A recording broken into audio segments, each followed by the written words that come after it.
Does worrying about our children feel like love to them?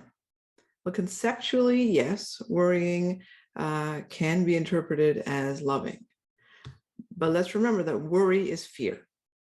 And if our children sense fear, they become stalled, right? And scared internally. And then they don't experience the love. So when does worry, feel like love?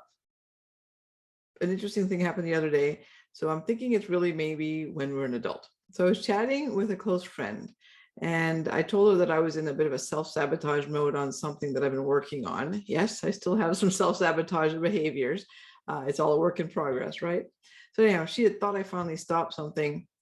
And so she immediately conveyed to me that it freaked her out, right? And that she got very, very worried.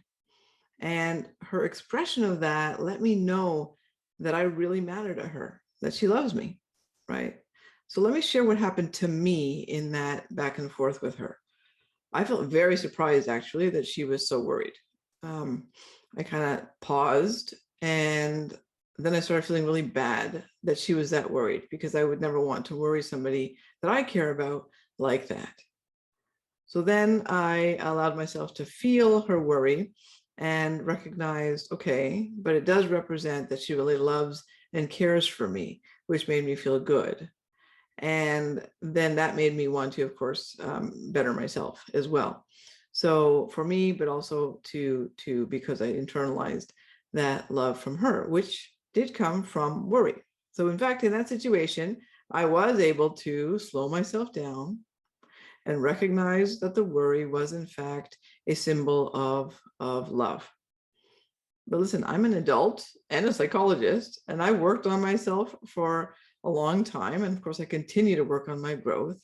And at the end of the day, as much as I love my friend, I'm not triggered by her in terms of an attachment panic the way I would if it was my parent, right? An attachment panic in a very quick way is fearing that I'm not going to be okay if she's not okay, right? Which is what happens to our kids. So the reality is that it takes a great deal of processing, right, to convert worry to be experienced as love. So let's try to shift our worry to wonder, which you may have heard me say before, with our kids especially, right? The majority of things, like thankfully, the majority of the things that our kids send our way are not life-threatening. They're a problem, no doubt, but not typically life-threatening. So shifting into a state of wonder, it opens us up to possible solutions with them. And it also opens up our energy, right, to a truly loving energy. Because when we're in wonder, we're sort of shifting away from that worry fear base to a little more, okay, what can we do? How can we handle this?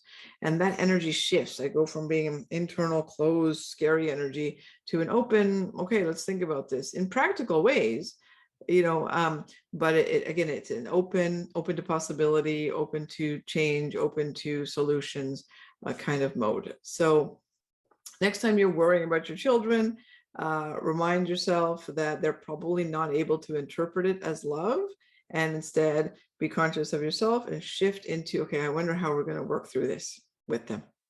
Thanks so much.